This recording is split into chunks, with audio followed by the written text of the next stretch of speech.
Super tasty અને super healthy. કોણે કહ્યું કે હેલ્ધી ખાવાનું ટેસ્ટી નથી હોતું? હેલો ફ્રેન્ડ્સ, હું છું શીતલ. તમારું સ્વાગત છે મારા કિચનમાં.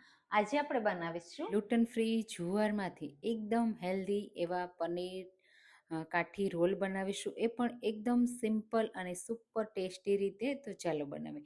સૌથી પહેલાં આપણે પનીરને મેરિનેટ કરવાનું છે. તો એના માટે 3 ટેબલ સ્પૂન દહીંમાં મસાલામાં હળદર પાવડર, તીખાસ પ્રમાણે લાલ મરચું પાવડર, ધાણા જીરું પાવડર અને ગરમ મસાલો એડ કરીશું. સાથે સ્વાદ પ્રમાણે મીઠું એડ કરી દઈશું. પહેલાં બધા મસાલાને મિક્સ કરી લેશું. તો પનીર છે ને એ પ્રોટીનથી ભરપૂર હોય છે, અને આપણે ઘરે બનાવેલું પનીર પણ લઈ શકીએ, અને બજારનું પનીર જો ખાતા હોય તો એ પણ લઈ શકાય. આ રીતે પહેલાં મિક્સ કરી દઈશું. મસાલા આ રીતે પ્રોપર મિક્સ થઈ જાય દહીં સાથે, એ રીતે કરી લેવાનું. હવે અહીંયા મેં 150થી 200 ગ્રામથી પણ ઓછું, એટલે 150 ગ્રામથી થોડુંક વધારે એટલું પનીર લીધું છે, અને આ રીતે મિક્સ કરી દઈશું. પનીરને મસાલા સાથે સરસ રીતે કોટ કરી લેશું, અને પનીરને આપણે થોડી વાર માટે સાઈડમાં મૂકીશું. જો અહીંયા તમને પનીર પસંદ નથી તો તમે ટોફુ એટલે સોયા ટોફુ ઘરે બનાવેલું પણ લઈ શકો, અને ઘરે બનાવેલું પનીર પણ લઈ શકો છો. હવે આ રીતે પનીર થઈ જાય પછી સાઈડમાં મૂકીશું. હવે આપણે લોટ બાંધી તૈયાર કરવાનો છે. તો એના માટે 1 કપ પાણી એડ કરીશું. મેં વાટકીનું માપ લીધું છે. એમાં સ્વાદ પ્રમાણે મીઠું અને 1 વાટકી જુવારનો લોટ. અહીંયા હું જુવારના લોટમાંથી બનાવું છું. તમે રેગ્યુલર રોટલીના લોટમાંથી કે બજારમાં મળતા ટોટીલામાંથી પણ બનાવી શકો છો. અને તમારે જો હેલ્ધી બનાવવું હોય ને તો જુવારના લોટનું ટ્રાય કરજો. બહુ ટેસ્ટી એવું લાગશે, ખબર પણ નહીં પડે કે આ જુવારના લોટનું છે. તો તમે જુવારના લોટની કોઈ રેસીપી બનાવો છો કે નહીં, મને કમેન્ટમાં ચોક્કસથી કહેજો. અને હા, તમે મારી રેસીપી કઈ સિટીમાંથી જુઓ છો ને મને જરૂરથી કહેજો. આવી 100+ જુવારની હેલ્ધી ગ્લુટન ફ્રી રેસીપી જોવી હોય ને તો મારી ચેનલ પર મેં પોસ્ટ કરી છે, એકવાર જરૂરથી ચેક કરજો. તમને બધી રેસીપી ખૂબ પસંદ આવશે. આ રીતે લોટને ઢાંકી અને થોડી વાર માટે રહેવા દેશું. ત્યાં સુધીમાં આપણે સ્ટફિંગ રેડી કરી લઈએ. એના માટે 2 ચમચી જેટલું તેલ એડ કરીશું. મેં અહીંયા લાંબી સ્લાઇસમાં ડુંગળી, કેપ્સિકમ અને ટમેટા કટ કર્યા છે. એમાં સૌથી પહેલાં આપણે ડુંગળી એડ કરી દઈશું. એટલે ડુંગળીની સ્લાઇસ છે ને કૂક થશે ને એટલે બધી અલગ થઈ જશે. અને અહીંયા જો તમે ડુંગળી લસણ વગર બનાવવા માંગતા હોય ને તો પણ બનાવી શકો છો. અને જો પનીર નથી ખાતા અને પનીર વગર બનાવવું હોય ને તો તમે બટેટા સાથે પણ બનાવી શકો છો. અને બટેટા સાથે મસાલો સ્ટફ કરવાની રીત સાથે જો તમારે બનાવવું હોય તો એની રેસીપી મેં પહેલાં જ પોસ્ટ કરી છે, એકવાર ચેક કરજો. હવે અહીંયા પનીર જે મેરિનેટ થઈ ગયું છે અને તે એડ કરી દઈશું, અને એને આપણે થોડી વાર માટે કૂક કરીશું. એટલે જે પાણીનો ભાગ હશે ને એ બધો બળી જશે અને મસાલાની ફ્લેવર બધી પનીરમાં આવી જશે. તો આ રીતે આપણે કન્ટિન્યુ ચલાવતા રહેવાનું, ખાસ ધ્યાન રાખવાનું છે બળી ના જાય એનું.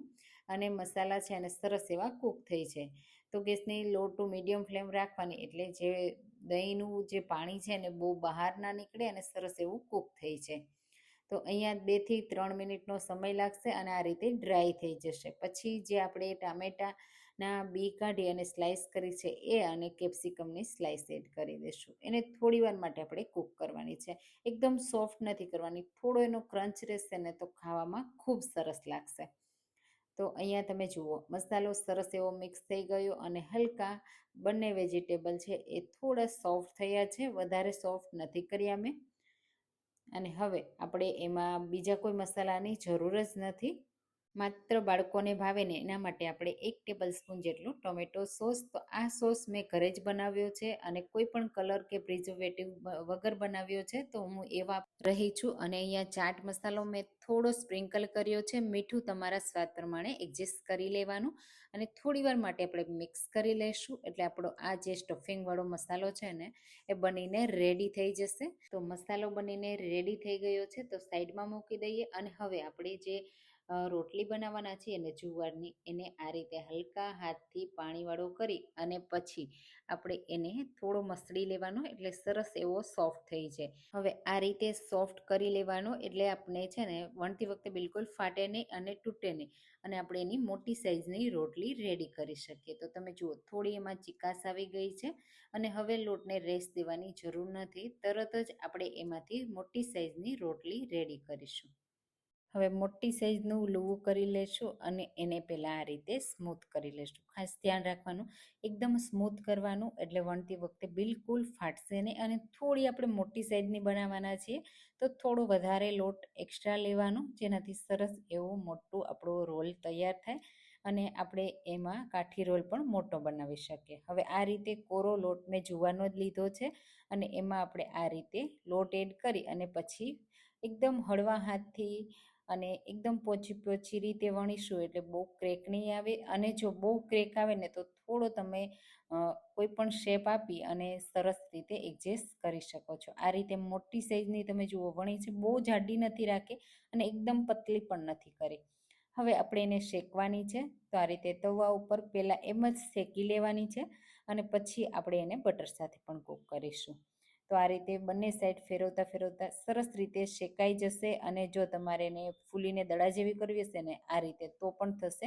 જો જુવારની રોટલી તમારાથી પરફેક્ટ નથી બનતી તો તમે આ રીતે પણ બનાવજો, પરફેક્ટ બનશે. તો રોટલી રેડી થઈ ગઈ છે. હવે આપણે એ જ તવા ઉપર એડ કરીશું બટર. બટરને મેલ્ટ થાય ને પછી એમાં થોડું લાલ મરચું પાવડર અને ધાણા એડ કરીશું અને થોડું આપણે સ્પ્રેડ કરી લેશું. અને હવે આ રીતે જુવારની રોટલી એડ કરી અને બંને સાઈડથી સરસ એવો મસાલા સાથે થોડી વાર માટે શેકી લેશું.